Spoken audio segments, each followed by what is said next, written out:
Good morning, Turks and Caicos. Welcome to First Edition. Oh, we've got a guest for you this morning. We wanted him from last week. Yes. Listeners, viewers, morning, Shivago. Good morning. That's all right. You can ignore me. We've got a heavy hitter in here this morning. Listeners and viewers, please help him welcome our guest this morning. He is none other than the leader of the opposition, the Honorable Edwin Astwood. Honorable Astwood, good morning. Welcome to First Edition. Good morning, and thank you very much for that welcome. And it's always nice to be here talking to wonderful people and, of course, talking to the people of the Turks and Caicos Islands. Right. Now, Honorable Astwood, we're going to get rid of the elephant in the room so we can get some space. Yeah. What influenced your decision? What factors influenced your decision to either abstain or not respond to the budget address last week? Well, the main thing is it's two of us and 19 others inside the house, right? And we would have to wait. If I respond to the Premier, then the ministers, you'll have 8 ministers coming after him, and nobody will be able to dig deep into those ministers' responses. So I was saying, like any good fighter, let me take on the Premier and each one of his ministers. So I want to hear them present their budget. Let the Premier present his budget. Okay, I can deal with that easy. That's no problem for me to deal with the Premier. But I want to hear what each ministers did in their ministries and what they are doing. So I can deal with the Premier, Minister of Health, Minister of Immigration, Minister of Tourism, all together. So I told them, look here, I'm going to break protocol. Instead of just responding to the Premier, I want to respond directly to what the Premier say and what each of his ministers say. And then my appointed member can deal with the backbenchers, you know. But let me deal with the Premier and the ministers. Because if not, I'll just be responding to what the Premier said, and then the ministers will come up and say something that I know is not factual, and I need to be able to sit down and say, no, this is a bunch of fallacies. This is a bunch of untruth. The budget doesn't reflect this. So I wanted to deal with all the ministers and the Premier at the same time. But that wasn't tradition. So was parliamentary procedure and democracy actually accounted for then? No, it's not tradition, but it's not against the rules. Of course, we never had a situation where you just had 14-1. So this isn't a tradition, and you need to be able to, as a leader, break with tradition when it can serve the people better. Instead of saying, I have to stick in this mold, you have to be able to bring change. And I represent change to the systems. And that assures you that, you know, I'm not afraid to change things. Once it's for the betterment of the people. So now, what you're describing is against protocol or uncommon protocol. Obviously. Uncommon. So what would give you the impression that, one, that the Premier or the elected government and their cabinet would support your suggestion to now let you go last, which is uncommon, and then two, what do you say to the Turks and Caicos Islanders, the voting population and the non-voting population, that were looking forward to hearing your budget contribution, you being the leader of the political party, potentially Premier, and wanting to hear from you and not just your criticism of the budget, but what you would probably do differently under your term? Yes, and believe me, I wanted that center stage. But I had to say it's not about me and just performing. I need to be very analytical and give people a direct response to the budgets, not what I think, but what each minister say, because I can probably anticipate what the Minister of Tourism or the Minister of Immigration will say and put it in my budget speech. But I wanted the people to hear and me to counteract that, you know. And I'm sorry, I thought that, okay, it's about 8, 9 of you all. Why are you all afraid to speak before me? You should jump on it, say, okay, 9 of us is going to put this view out there, and then let's see what he can say. You know, strengthen what support, either support or not support what your Premier say. But they were afraid for me to go before them. I mean, to go after them.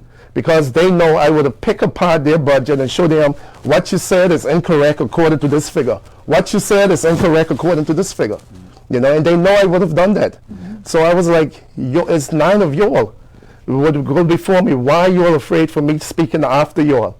Because you still have your backbenchers to come in. You know, so if you want, they always talking about the balance in the house. You know, it's 14-1. Why are you all afraid of the one speaking after about 8 of y'all to put me right in the middle? You know. Listeners, viewers, if you're just joining us, this is First Edition, and we have the leader of the opposition. You know where he's from, right? Grand Turk's on First Edition with us. Honorable Astrid, staying with that, is there anything in the budget that you support? There are a few things that, stands out that have been going on for a while. There's not policy driven, but it's more the civil servants, programs that were in place over the years that has been strengthened. For instance, but one that they try to do that they're messing up, the Mortgage Corporation. Now, it's no secret, I have been saying it in the House of Assembly, we're going to have something, we didn't call it a Mortgage Corporation, but development where persons, TCIs, can get loans to build homes. But they came in, when they brought it in, this is the difference. They say, oh, well, the Mortgage Corporation is going to compete with the banks. We're going to give an interest rate that is compatible with the banks. I was like, what interest rates? The Mortgage Corporation that I have to do, our people don't have to pay no interest. The people we're targeting, you just pay on your principal because we're trying to help people. So if you get a job, you're working for government or whatever, you just get your loan, you pay some administrative fee or processing fee, and that's it. But I know we cannot do it that way. I was like, but you're supposed to be the government who want to give people something. You're saying that in one mouth, but you want this Mortgage Corporation to be based on profit, making profit. It should be a non-for-profit. Oh, no, we cannot run things like that and need to make a profit. I say, Dan, we're going to be back here in the next 10 years with the telco loans. Let our people pay on just the principal alone. So every month, whatever your principal you pay, if you're paying $400 a month, you see your loan go down by $400 every month.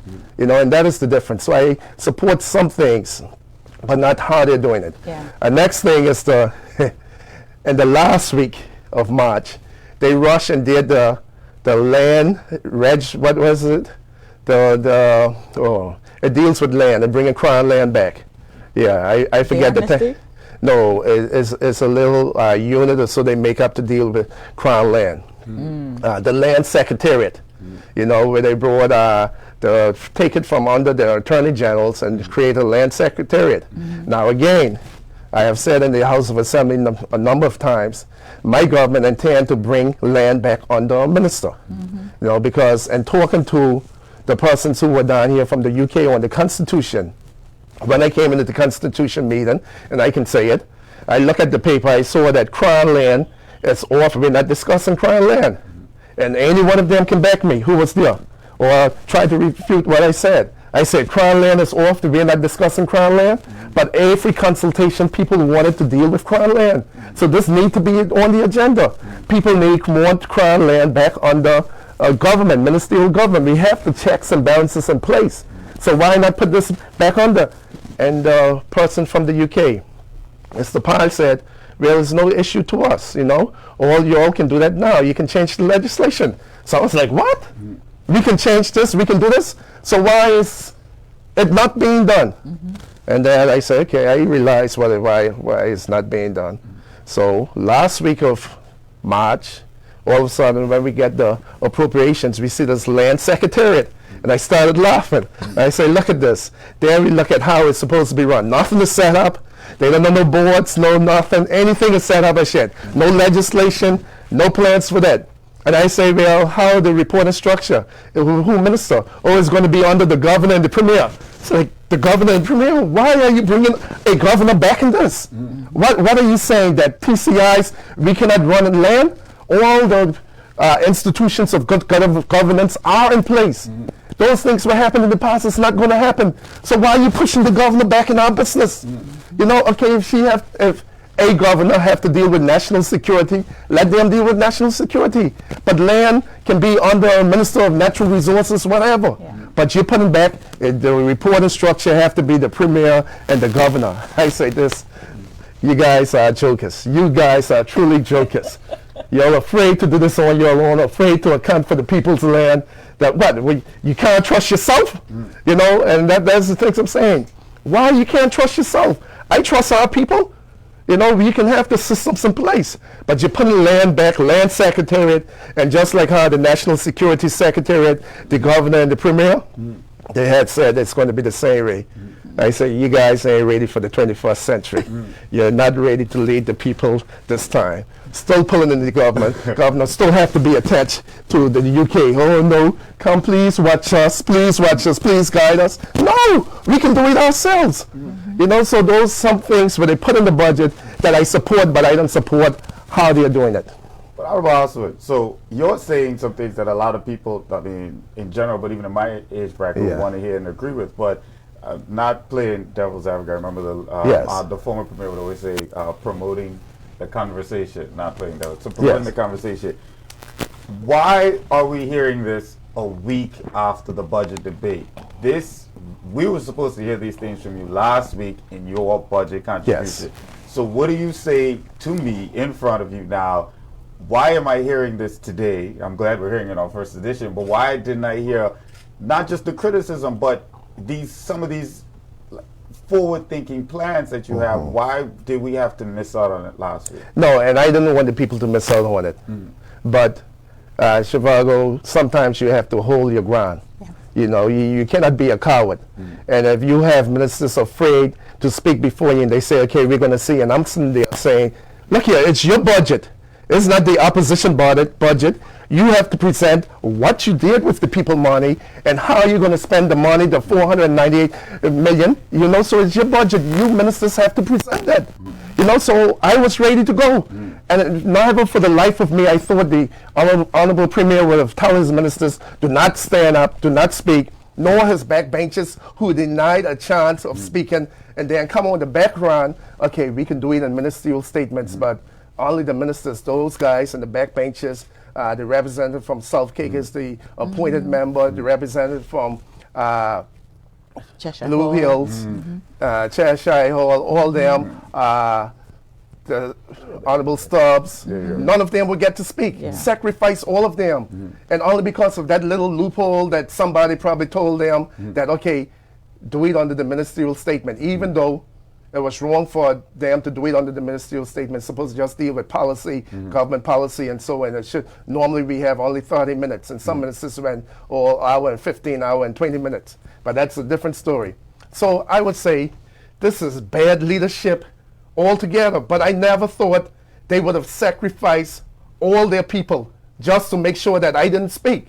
I said, this is crazy. This is your budget. Your ministers going into the elected year, your MPs, your members of parliament, and you're going to deny them the right to speak?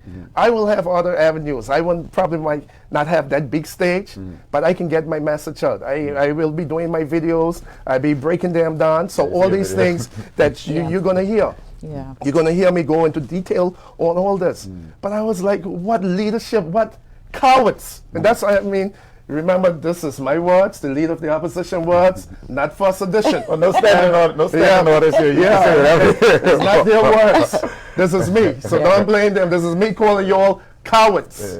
Cowards to let the people know and let somebody come after you. Can I build on that, if you don't mind? Yeah, sure. So you talk about the loopholes, and that's so funny. So following the whole fiasco, I guess is one way to put it. Some people refer to it as strategy. So your initial approach against protocol would be considered strategy, and they said the opinion was that the premier and the elected government counterattacked the strategy, and I guess we can debate it's relative who won by I mean, I think the people lost most of all. But my question is, do you think this was an effective strategy? You kind of answered already, but under Honorable Oswald-led 14-1 government, would you have allowed the leader of the opposition the change in protocol? I was just going to switch roles on him and ask that. We right here. In fact, I would embrace that. Really? Yes. Okay, so you're going to wait until myself and all my ministers talk. You're not going to have nothing to say, you know, because we're going to paint, show everything with all the numbers that you cannot, we'll take all the words from you. You know, by the time the new leader of the opposition get to speak, they won't have nothing to say, because we would have done such a good job and show with the numbers, not just saying, turn to page this and this, you will see this for this for that. Even though you want to say this is what this program is for, this is what we're doing, this was this last year, we're increasing this, and you will have every minister come up and say that. So the leader of the opposition wouldn't have anything to say. So I would embrace that. You want to go last? Okay. You know, it's like when you're doing a show, you know, I always tell people when I'm speaking at any event, if you put me first, I'm going to raise the bar so high that it's going to break your confidence. If you put me last, whatever you say, I'm going to perform so better that people are going to forget you was on the stage. So pick your poison. You know, you put me first, it ain't make no sense. I'm going to break your confidence. You put me last, I'm going to outperform you. I'm going to see what you have done and be able to counteract that and do 10 more. So pick your poison. Yeah. Yeah. But we noticed during the House of Assembly, continuing on with the strategy, that you really utilized that strategy that I think you had in mind during the committee stage. Yes. Because you kind of itemized and went line by line through everything. Yes. And the thing about it, if I really wanted to go in depth as I wanted to go in committee, we would have been there 2-3 days. But I said, you know, it's for the people, even though, so each item, you know, even though I went in detail, but I had so much more to ask. But I know because time, we're going up to 10, 11, 12, 1, 2 o'clock. I say, I can't do this to the people. You know, we have been here all day, even though 2 o'clock, people say it's a long time. But once you go through the information and you're in tune or into what is happening in government, you know, you have so much questions to ask because there's so much things that are not right. You know, we heard of the planning department, damn, people ain't have vehicles. We heard the people in public works and say, look here, it's not us. You want projects to move? We need about 4 more project managers. We cannot do it with this. You know, and it was very disappointing to hear that the premier, when he said that the guys in public works has probably put up one finger, whichever way the wind blow there, and they take a number and put it there. No, it's not that. You know, it's so much work that you want them to do, and you're not paying them. And they told you, oh, you get a salary increase, but they say this salary increase still doesn't fix the gaps between government and public sector. No project manager is going to leave the public sector making so much to come pay half of the pay to the government sector. Yeah, you increase the salary, but that is not where the industry standard is. So it still didn't fix the problem. And we heard these things. We heard about the manpower shortages. You know, you have 2-3 people having to run a whole, you look at estates. 3 people are having to run all this big budget, security, contracts and everything. And they're asking for manpower. And you look at the budget, most of the increases went into salaries, but it didn't fix the things. You heard people said that even with the salary, when you cut our allowances out, we're back down to almost the same thing. Yeah. So yeah, you give me this, then you cut out the allowance, so I'm almost making just $200-300 more than what I was making. But guess whose salaries didn't get cut? Who allowances didn't get cut? The ones who make the most, who get the biggest increase. You got a $50,000 increase onto your salary, ministers, premier, and so. And both, you get still allowed to keep all your allowances. Whereas the regular civil servant, they get 15%, 20% on increase onto their salary, but their allowances are taken. That is not fair.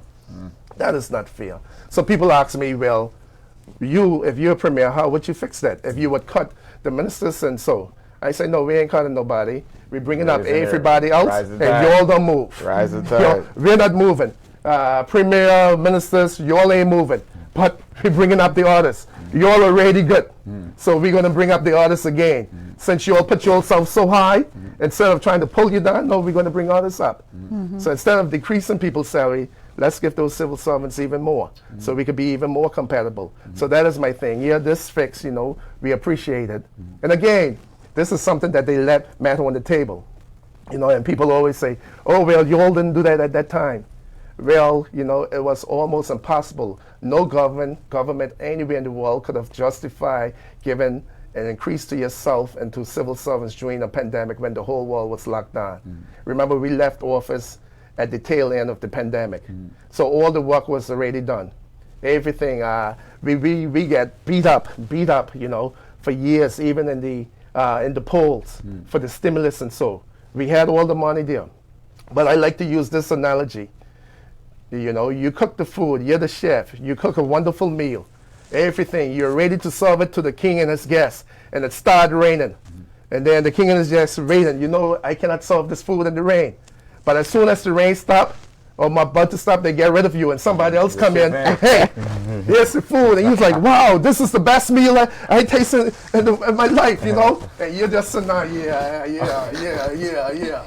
You know, but you didn't cook the meal, you didn't prepare it, you didn't think about the recipes, you didn't do anything. But you benefited because when the original cooks were there, it started raining and they couldn't serve the meal. And all you did, you come in on your high horse, grab all the plates, all the meals that is already cooked, and you serve it and take all the bread. Yeah. You don't know anything about the ingredients, anything about how to cook it, but you just smiling, yeah, we did that. That's all what happened. The money was there. The money was there. We had to go where we can cut, where we can find for the stimulus. Yes, if it was me, I would have given way before elections. But some thought was that we want to go on the high moral road. We cannot campaign with government money. And if we give this money out 2 weeks before elections, it's going to look like campaigning. Some of us was like, well, damn if you do and damn if you don't. The people need the money, let's do it. But we can understand, but you get the blame, and that's how come it end up 14-1. And others who come and serve the food, you know, yeah, I'm a good cook. You don't know nothing about cooking the meal. But I want to follow up on that analogy, Honorable Astrid. Yes. Isn't that true of all governments? Especially when you change Incoming, each yes. No. Wouldn't I benefit from you and your plans that you laid if I came into office and thought they were good and I wanted to use it? But Rufus might be sitting somewhere saying the same thing. No. It's a difference of you saying, look here, we're going to prepare chicken for this meal. We're going to do chicken, this and that. And then I come in, okay, well, this is your menu, but I can do it better. I can do this. I can add this to it. I'll cook it this way. I'll do that this way. I'll present it this way. So if you can have your plan, that's what most governments met. But they met the meal already cooked. They met everything already done. Nothing special about the Vision 2040, that was complete. The review, that was complete. Everything they met was complete. They met everything there. And that's why you see nothing is moving. This is the first time that I have seen so much the lowest level of new projects from time I been in government. From time I was at the governor's house during the interim administration, they had more new projects than what is it here. And every year after year, projects not moving, projects not getting done. You know, it's the same workforce. How come before years projects could have get moving, but now with this government, nothing can get moving. No projects moving. Supplementary after supplementary just to buy land to sit up, you know, but nothing is moving. You check it out. Projects cancel, and all the projects that they're bragging about is projects that were supposed to be done from last year and the year before. And they're just moving it on, kicking it down the street. Now it's this year budget. Oh, we're doing this and that. But look at the new line. Just get any budget book. Anybody out there, just get your budget book and look at what is new projects, and you will see the difference. So, I wanted to follow up on something Honorable Astrid said. And though they need no defense, no problem. But in defense of the ministers and the government, how do you counter the criticism that says that you too in your position got a raise? You mentioned ministers getting raises and allowances not decreasing. But didn't the leader of the opposition also get a raise? Every member of the House of Assembly. And I told them, hey, this is too high. If we're giving the civil servants this, you know, you shouldn't give, I went on record saying it. I said, but I'm not going to be stupid. You're not going to just decrease for the leader of the House and don't decrease for everybody else. No, if I'm doing it, let's all do it. But I'm proposing that we do it. You know, I'm saying that, look here, let's all, this is too high for us. If the highest civil servant get about, you had some getting up to 30%, you know, the teachers and stuff, and then some get 10% or so.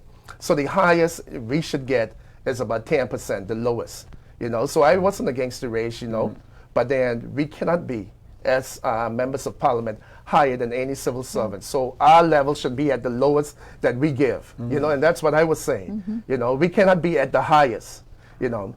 And also, yet 30% of, say, $36,000 a month is different from 30% of $140,000 a month. A big difference. A big difference. You know, and that's what I'm telling them.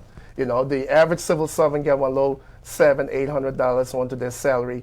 You know, while you as ministers, governor, deputy governor, Minister of Finance, House of, you get $50,000 added to your annual salary. How can we face our people like that? You know, so I would say, no, we got to do something more for our people. And that's what I intend to do. No, we got to do, yeah, we had that salary increase, but now let's do a little bit more. We have to bring them up higher. Yes. So a couple of things you said stick out to me, and I see that morality and I guess doing the right thing is a big part of not only your party's history, but you as an individual. Yes. But how do you handle these situations when strategy combats morality? You talk about the stimulus being in a position to be available before the election, but here we are faced with how would it look? And we even talk about last week with your opportunity to give your contribution to budget debate, but then how would it look? So what it kind of appears to me, and I'm no political expert, but I really think the mark of a true politician and elected official is making sure that the people benefit. Yes. So how do I know when, if you're the premier and you're representing myself as the premier in the government, how do I know when you're faced with these situations where you're combated with, oh, is this the right thing, and does it benefit my people? You're always going to make the choice that benefits me, because I may not have been one of those people who really needed that stimulus, but I'm sure the large percent of the population would have said, run me this money. Yes. So my question is, how do we know next time, and even following your decision with the budget, how do we know an honorable Premier Oswald would say, all right, maybe morality could come second to what's best for my people right now? Yes. I would say two things for that. First of all, you have to put the things of God priority. You know, you say, will our Lord and Savior be pleased with my decision? Second of all, you look at the people. Will our people be pleased with this decision?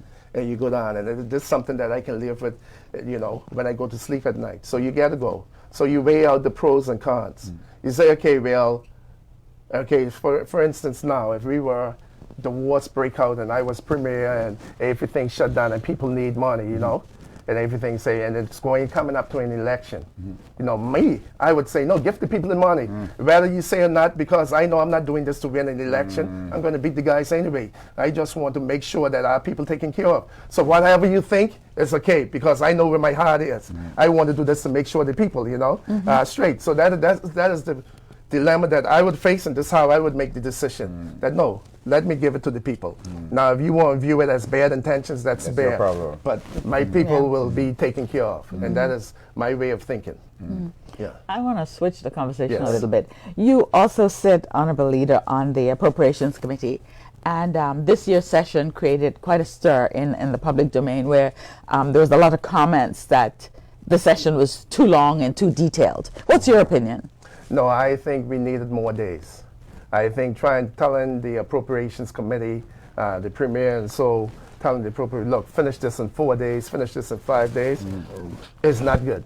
The Appropriations Committee should run over almost 2 weeks, where you have people out there by 6, 7 o'clock, the latest. You can go back again over your notes, write your report. I think it needs to be scratched out. We cannot rush the Appropriations Committee in 2 days, because there's too much information out there, too much ways where you're trying to fix the budget, because you come in here and you see so much unrealistic budgets. For instance, youth department. Now we know the youth department been trying to get this youth policy passed, you know, and we're asking, you know, okay, $125,000 for a national youth policy. This don't seem a lot. And, you know, people don't want to come and say, well, this isn't so much because, you know, the minister, the PS, everybody going to jump down on them. How dare you let the opposition hear that this isn't too much, you know? But, you know, and dealing with that, you ask them, an ideal situation, how much would you need to execute this national youth policy?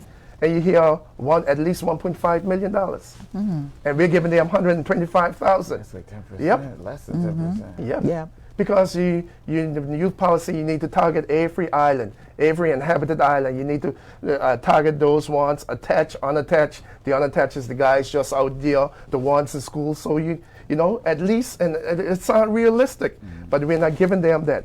Same thing with in public works. Okay, in order to deal with all these projects and maintenance, you know, they say, look here, you see those 5 positions that is vacant, we need them. If we get them, we can perform. But you're not getting them.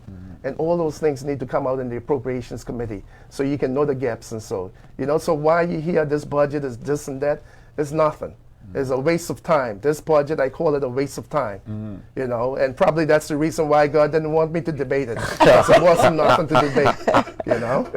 How can you call such a significant figure a waste of time? It's because there's no impact. Tell me the health program that has been impacted.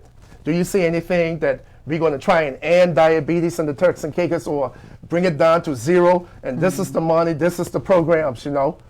You asked about the boats for the police and the regiment. Oh, it's going to come on stream next year, the third quarter of next year. You're like, but we have people coming in here every night. What you mean the boat's coming in next year? You know? Oh, well, these was put in order, these was budgeted last year, but then, okay, so the boats was budgeted last year. People coming in every night, we see what's happening. You all didn't get them last year. Now this year is back in, and you're saying it won't be ready until next year? That's like, come on, this thing's wrong. So the figures are there, and even if you look at the Premier's Guide to the Budget, we are doing this. This is in progress. Nothing is done. Everything is future tense. You look at it. Anybody out there look at the Guide to the Budget, you can see almost everything in future tense. National ID, future tense. Digitization, future tense. We have started working on this. This is in the progress. I big mad at you. You don't speak last Yes. week. Man. Yes, this is, you see what they would have been getting. But this is the reason why the ministers didn't want me to get up and speak after them. Because I told them I would tear apart every line what they say inside the budget. You know, you hear the Minister of Education, you know, giving an excuse why we're not getting the special needs school. And I said, you on record saying that from time you took it away, you know, because it was in the budget and we was at the final phase of buying a building because we know how things move in government and it was an urgent project. So we say, let's buy a building for the special needs so they can move in there right away with a few renovations. And then later on you can walk on something grand. Say, no, we ain't doing that no more. What the former minister was doing, we're going to do a new building. That's almost 4 years later. Now they're doing the TORs for the new building. And they're bragging about that. Not the new building or is being built or is at bell courses. No, we are now doing the TORs and we get this money, this consultancy. I was like, come on, after 4 years, you are now doing it? We are now moving with the digitization. We are now moving with this. We have the money here, now going to be doing that. And it's going to be like, and I'm going to tell the people, it's going to be like all the other projects. Deferred and not done, and then you're going to see them taking money in a supplementary to buy a building like how they did with White Sands, sitting up for 2 years, 3 years, just deteriorating. Buying buildings and have no plans for them. And just like the Premier and his team, out of plans, out of ideas, and out of time. Let's switch so the leader can stop beating up on the government. Know, Honorable Leader, what you talked a lot about your plans and the budget and what you would have done differently. Tell Turks and Caicos and tell us, in what ways will the opposition differentiate itself from the incumbent government to give the voters an alternative choice? How are you going to differentiate yourself? The main thing is, right, and you heard the Premier mention it, that the leader of the opposition think that we are creating a welfare state and, well, you know, if that we make no apology, that's what we're doing. And I was like, really? You actually saying that you want to, you're not against creating a welfare state? See, people talk about empowerment, but we in the opposition, we're truly about empowerment. Why would I give you, say, I'm going to have a program to give an able-bodied man $1,000 a month? No, I'm going to have a program where you can get on a job and make about $1,500 to $1,800, $2,000 a month. You're not waiting on government like southern communities in America. We know, I'm not going to go in detail. You know, and I hate that, you know.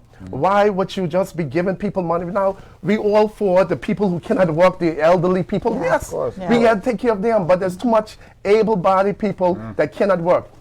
And you ask people around, they saying, since that program, Honorable, I cannot find nobody to do this, you know, this little chore because the guys don't want to work. Now I get $1,000 a month. Yep. So our whole thing is empowerment at every level. So I asked them during the appropriations, I say, Minister of Home Affairs, do you all communicate with Minister PPID with their program, you know, their works program too, so you can move people from here to here? Oh, no. This and that. We're just giving people the money. And I asked them that. I say, you're missing an opportunity. You all have a works program, chance for change that we put in. You're supposed to move people from here. So while they're waiting to get sorted out this job, you get there. You know, there's Even a transition. the Labor Department could work together with them. Yeah. But they're not transition doing over the there. same thing. So our whole thing, my thing is to make our people not dependent on government. My whole thing that you don't need government for anything besides national. Go inside there and pass some bills. So we're not dependent on none of you politicians, none of government for our livelihood because we are independent. And if you're moving people to independence, you want people not dependent on government. That even people who civil servants, they have their business. Yeah, I work for government, but I have a business. I'm not dependent on the salary, this month-to-month salary. I can leave at any time when I decide, you know, I want to focus on my business. That is the difference that we want to do. We want to empower our people so they will not be dependent on government. Whereas this government, and this is my opinion, what I see, they want people to be dependent on government. And the only reason why people want people to be dependent on them so they can have power over them. And that is the main difference. They want to have power over people. We want to liberate people that you don't need me. You don't need me for nothing. You know, in fact, I need you. I would have to be coming to you, look here, we need to do this, can you please sponsor this and all that? And you're like, okay, Honorable Minister, you know, Honorable Premier, I'll see what I can do. Let me be coming to our people. Give our people the power. And we had past politicians who had that idea, you know, so I'm not new to it. And I, you know, on both sides, I can tell one or two from both sides, you know, who had that idea. Let's empower our people. And I want to take that and take it further. We need to empower our people, that they are not dependent on government and government do not have any power over them. That they are free, and then that is how you liberate people in their mind first, and we liberate and get out of, you know, the British control. You know, one-way thing. But start with the people. You know, an Start with hour the is people. never enough for the Listen, leader of the opposition. I got like 30 questions. Never. So let's pivot. It's hard, so let's pivot and switch over. So you wear multiple hats. Yes. You're not only the leader of the opposition, but you're also the leader of the People's Democratic Movement. And you happen to be the only elected member currently of the People's Democratic Movement. So we're going into what a lot of people have agreed is an election year. Now the government has until next year to call election, but I think campaigning has started. We've seen both parties now send out requests, I guess, or opening their I guess NGCs or NECs so persons can apply candidacy. So how do you manage not only being the leader of the party, but being the only incumbent now going into a general election? And can you also tie that into now having announced your slate of at-large candidates, and I think soon to announce your district candidate? Yes. First of all, I must say, you know, that the road has been challenging, but I like that. Because if it's not challenges, you will not be able to prepare for your next destination. So you need those challenges. So the harder, you know, there's a saying, the harder the battle, the sweeter the victory. And I appreciate this battle being very hard for me. And I joined being a minister, being in the House of Assembly before, you thought you knew things. But being in this position and knowing that you have to read everything, you got to cover everything, you have to be on top of every minister, or on top of the premier, or on top of everything that is happening in government, it really opened up a whole new spectrum to me. You know, so I do believe that I needed this, you know, so I can be successful at the next station. You know, I thought I could have come straight from high school to the pros, but some of us had to go through the college and everything. And we have a good slate of candidates. I am so happy of what I'm seeing because we had quality people, you know, applied. But as in every competition, there can only be one winner, you know, and we had like 18, 19 people apply for the at-large. There can be only 5. So you'll have 14 persons who are disappointed. You know, and I stayed away from the process because everyone there, I want to work with them. You know, I don't want to have no favorites or anything. You see, my older brother applied, and who else I believe would have my back more than my older brother, probably more than myself, but he didn't make it. So imagine me having to tell my older brother, you know, you didn't make the cut. You know, your older brother, you know, not your younger brother. Hey, you ain't look up to. Yes. So I stayed away from the process because whoever the people pick, and I went on record, whoever the people pick and want on the team, I'm a people's person. I can work with everybody, and I know how to see good in everyone. You know, regardless of what people say about a person, I can see the good inside them and know, let's cultivate the good inside of them. So we have a good slate of people that constituency candidates. We already have them chosen. Persons have gotten their letter. We have 1 or 2 people who needed some time for personal, sorting out personal things before they release. So we're going to balance that. But the people know who they are, and they are out there working. So we are ready.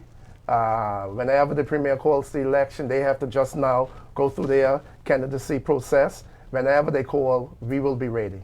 We will be ready. And in fact, also, I want to put it out to the people. And you're going to hear it first. I mean, they can run and try and take this idea from us. Turks and Caicos, the People's Democratic Movement. Which camera you want me to look at? Anyone. Is now, in the process of finalizing their manifesto. All the things that we want for the people. But we want you to tell us what you think should be in that manifesto, what you want your government to do. And for that, we will be opening this up to the general public, Turks and Caicos Islanders, regardless from what side you're on or independent. We're going to send out an email where you can send and things, suggestions, ideas that you want, how you want to see your communities, how you want to see your government. So we will truly be a government of the people. So this manifesto isn't going to be just something I thought of in a dark room. We want your input on this manifesto and where to go. So it will be your document that, these are my projects. So person, okay, I wonder what's the status on my project now. These will be your projects that we want to bring to you. So you're opening that up yes. to the general public. To the general public. First edition. Yes. Another first. So building on this question I was asking about the at-large candidates, and you talk about persons having applied and an honorable process in the selection process. Now, this is actually a question that's personal to me. And you and I, we speak all the time. We have a relationship.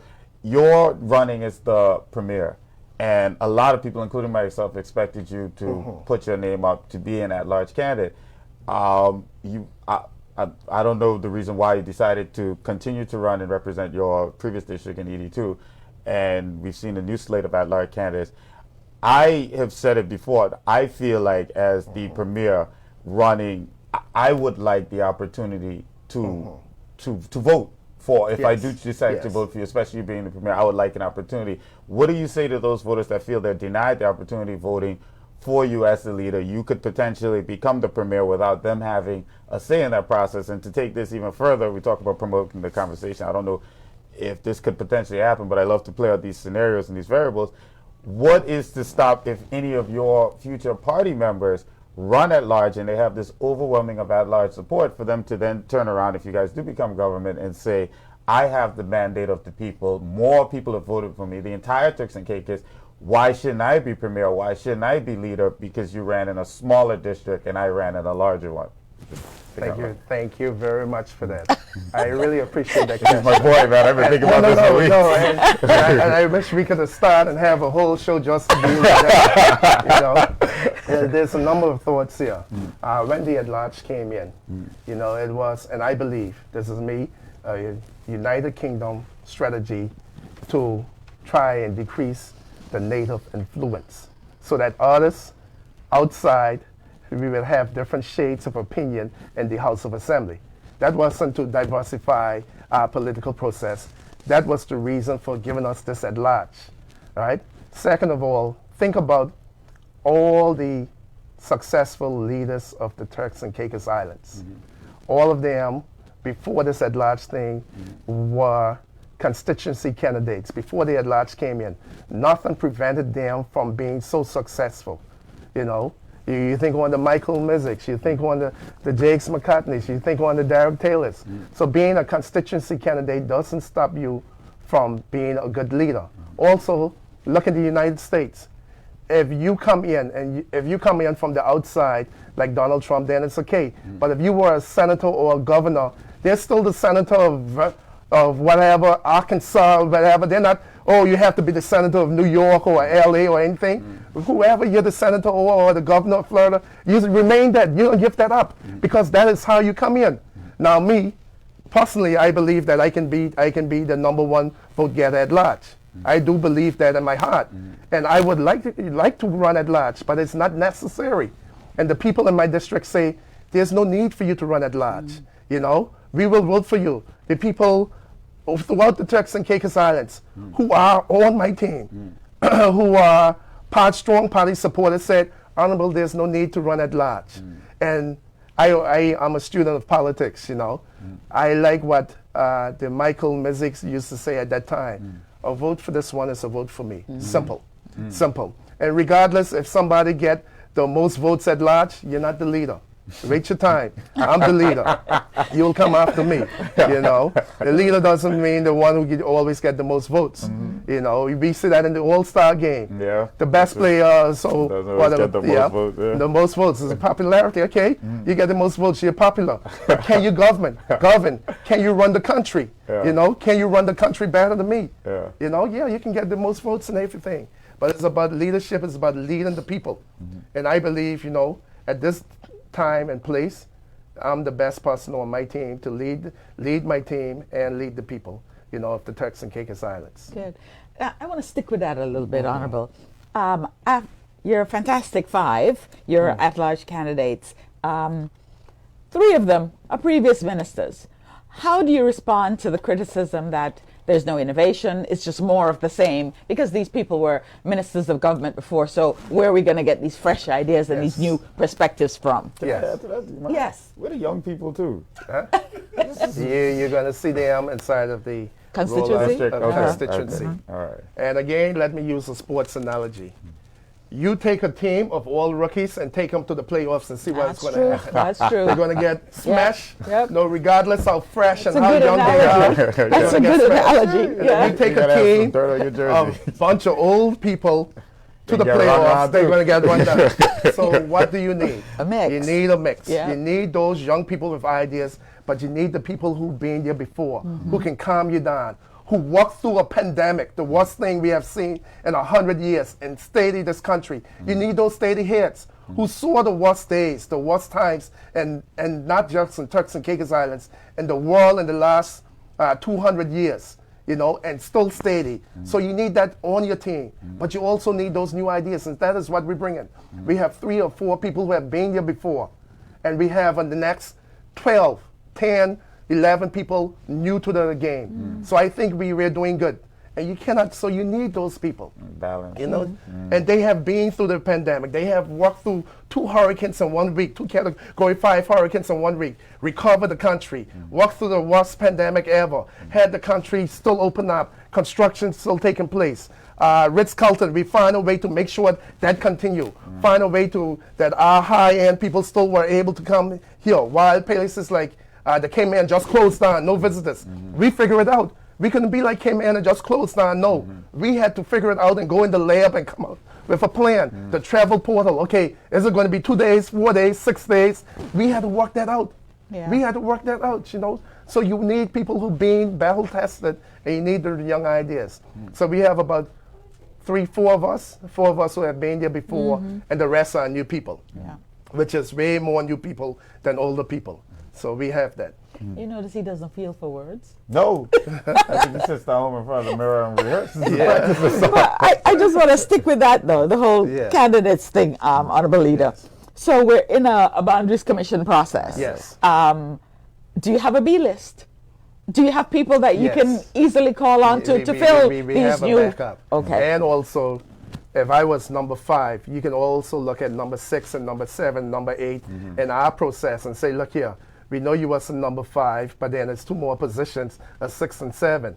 So number 6 and number 7, will you want to consider this? So they'll because automatically qualify, or you they will reopening the whole all be thing? offered, you know, we Okay. reopen, Yeah. but they will be offered the opportunity. You know, Gotcha. some people might be bitter Yeah. and say, oh, I didn't make the top Yeah. 5, so I don't want to be there. And other people would say, you know, okay, Yeah. I was number 6, so of course, you know, the people had confidence in me. It's just these people a little bit more. Yeah. So I'll be happy to take that position. So, you know, it will be no problem. And also with the constituency, if they do constituencies, you had people in different constituencies who, you know, okay, you and I will compete and you get 38, I get 35. So if they choose you, okay, I'm next in line. If they split our constituency, I had 35, you had 38, so we can go together. So we are ready, we are ready. We have a plan B to sort that out. So what's your prediction for the next general election? I think, you know, and this is me, how I feel. You know, way we saw that big win, we're going to see a big shift. You know, I do believe that we're going to win. You know, I think the people of the Turks and Caicos right near here now, they see that this government is not able to deliver for them. You know, they cannot, the scenario that the PNP know how to spend money, that has gone out the way. They probably knew in the past, but these groups do not know. You see every year, 59 million underspent, 49 million underspent. So it's not just my opinion. The figures show that. Just pick up any book, you're going to see they underspent. They do not know how to spend money. They do not know how to run government. You know, the PSs and everything run for them, write their speeches. You know, no one writes my speeches. I write all my speeches. Well, you. Yeah. You only you on that side. You write your speech. No, I have a staff member. I play with you. Yes. So I would ask people for technical information, but you know. The one-man team. Huh? You do have the appointed member. Yes. But so our producer just reminded me, we always ask this question when we have HODs and civil servants here, but you seem the most apropos person to ask today. Is the blank check question. We normally ask HOTs if they're given a blank check, what would be the #1 priority purchase they would make or anything that they would institute for their department. So now, Honorable Edwin Austin, leader of the opposition, potentially premier, if you were premier, if you were running this, if this was your budget and you had a blank check, not a $500 million budget, maybe $1 billion budget, what would be that #1 thing on your list in terms of expenditure? Get us out of the hospital deal. Write off whatever we owe you all. Thank you very much. Get out of the Turks and Caicos Islands.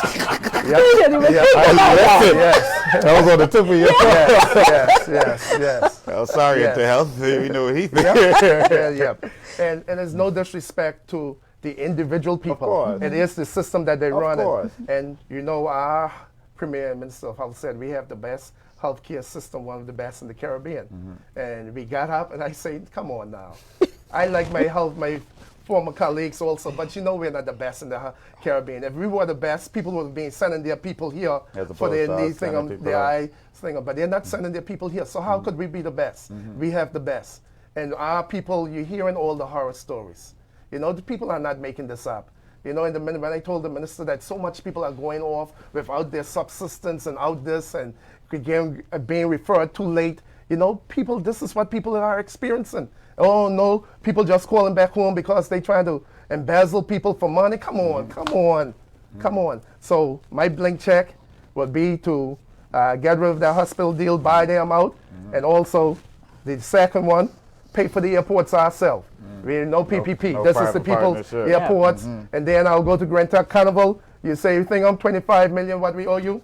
There. Open that terminal out. That's the people's terminal. We could bring in any ship MSC coming in, Disney coming in, Royal Caribbean, Norwegian. Every day we'll have 2 to 3 boats, you know, and schedule that. Not one company like how they did, you know, that deal wherever South Central America country where our ministers and stuff went down, and this is my opinion, it's not first edition, went down and do this little deal. I like his disclaimers. Yes, I like the disclaimers. To get Carnival back this extension. We had our port. We had our port, or we had all the audits done where we had already paid off the initial investment. This was Turks and Caicos Islands port. And then somehow, somewhere, some little deal took place in some Central American country that I'm being told that persons from here went down, and all of a sudden, we got a beach and coastal vendors bill that had to be passed. We had this thing that Carnival now have next 10, 15 years, exclusivity to Grand Turk and no other ships unless they say come in. I was like, what is going on? To reiterate, the views of our guests are not those of RTC. They're expressly the individuals' views. And you know our people, we're going to say somebody must be get paid. We don't know if that's the truth, but why would you do that?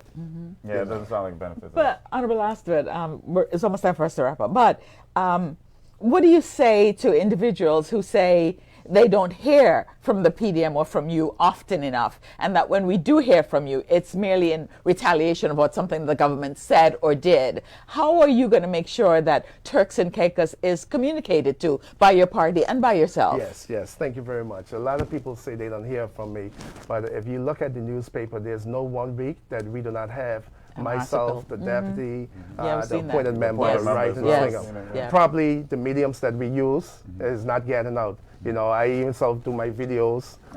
You know, it's just because of all the budget. So, but every week I try to do a video on current issues. Maybe I need those people contacts, or maybe they need to sign up to my Facebook, and you would see these things. But we try to be in the public every week.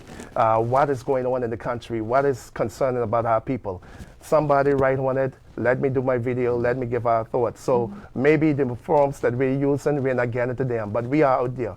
We are working. You know, we never stop working. People say, "Oh, campaign and start." I was like, well, you know, campaign and start for me from 3 years ago. It never end. I just try to run straight through the line, you know, but it gets tiring and stuff, and you have to prep yourself and shake it off. Some days you don't feel like it, but the minute you hear something and the lights come on, you're ready to go, you know, and I really enjoy doing my job. I enjoy being in the House of Assembly. I always tell people, I hate the politics part of politics. I like the representation part, getting things done. But when it comes to, trying to be leader, trying to be this one, I hate that part of politics. And I used to stay away from it, but then as leader now, I have to deal with it. I used to just let me focus on the people and governing. But, you know, it's a necessary evil. So I do like my job. I love being in the House of Assembly. I can be there all day, every day. Let's debate issues to make our people better. You know, because I want my daughter, both of them to come home. That we need to build Turks and Caicos, that Imani can come out of England, Asia can come out of New Jersey and want to come home. And other people's children, you know, that they can come home. So it's not just about me. It's about our children and living a future for them. And I believe this is our last wave. If we don't catch this wave for Turks and Caicos Islanders, we're going to be forever priced out of paradise. You're going to have 1 or 2 people who's doing good, and the rest of us just priced out of paradise like the people in Hawaii. Anybody research what's going on in Hawaii? Price out of paradise. So if we don't catch this wave and be intentional about getting our people in those positions. So, okay, you all have all those villas and stuff. Okay, from now on, it's stop. All the new villas, that's Turks and Caicos Islands on. All these new apartments, Turks and Caicos Islanders, and we have plans to do that for our people. Yeah. This is first edition, but Honorable Astrid, we're going to give you the stage. Look at the camera and tell Turks and Caicos what you'd like them to hear today for a minute. Yes. Thank you very much, Turks and Caicos Islanders. Thank you very much, first edition. I just want our people to know that we are here for you. I believe that it's time for Turks and Caicos Islanders, time for TCI. In every aspect, not just at the lower level, not just at the middle level, at the highest level. I believe, like I just said, that this is our last wave to catch. If we truly want to be owners in our country, we have to take a different course. And with me and my team, this PDM team, we want to put our people on that course to make sure that we are in control of our own destiny, that we are the owners in our country, that we do not have to wait in line, that we are always taken first in our country. Not just a slogan, that need to be on paper, in policy, that you know this is Turks and Caicos Islands, and we welcome guests. But we welcome you to our home, but you're not in control of our home. You had free run of our home for some years. You made your money. Now it's time for TCI. And we learned from you. Thank you very much. You have taught us things that we didn't know. But now it's time for our people, time for TCI. We're going to be the owners in our country. We're going to run it. Yeah, we're going to share it. We're going to share it around. We're not taking it away from you, but we're just saying we're going to give our people the opportunities that we see that others come from the outside and have in every aspect, on the job, in business, where throughout the community, we want our people to be there. And we know how to keep you safe. We know people are afraid to say it, but we know how to really minimize any boat breaking our borders. We have a plan. I have shared it before with members of the government, but they didn't take it on. But I have details. You know, I gave them just a generic point of view, but we have a detail. Dealing with crime is a difficult thing. We are not afraid to face that. And we are not afraid to say, okay, we're going to try this. If this doesn't work, go back in the lab. You know, not just saying putting up our hands. We're not saying that we're going to have all the ideas and get it right, but we're not afraid to go right back in the lab and re-experiment, just like any inventor. Your experiment don't work, you go back, pull it, and do it again, come back out. If it doesn't work, you go back in the lab. We're going to do that for you. your future, your children's future is going to be safe. This is our last wave. And you have to elect the PDM, elect me. This is all I want to do, be a servant for you. You know, I'm not here to get rich or anything. You know, one thing I do desire, you know, to be that person, to be a second national hero for the Turks and Caicos Islands. I do desire that. But that comes with performance. I'm not crazy. In order to reach that level, you have to perform. So I want to perform for you. I'm here to perform for you. I am your servant, and I believe I can take us to the future, and your future will be safe, and we will own this country. Time for TCI. And Honorable Leader, Shivago and I dressed up today knowing that we were going to see the pocket square, Yes. and the tie pin, and the vest. What happened? Rushing out, left everything right on the bed. And when I came, I like this combination. yeah, when I came, Works. don't worry, the next time I'm going to make sure I pack that first. and I hope you have me back when we announce the candidates. So anytime. Absolutely. It's a Yeah. pleasure, you know, and Always. like I said, a lot of those topics, especially the at-large one and all that, you know, those things I love to get One more thing you never details. scared. No, You run over no. no questions. I like that. So this has been First Edition. We had the Leader of the Opposition, the Honorable Edwin Astrid, on with us. As always, we always need more time when we're with Honorable Astrid, but he has an open invitation to First Edition to come back anytime and talk to us. It's always a pleasure. We always enjoy when you're here, sir. I am Cheryl Ann Forman. And I'm Shivago Jolly.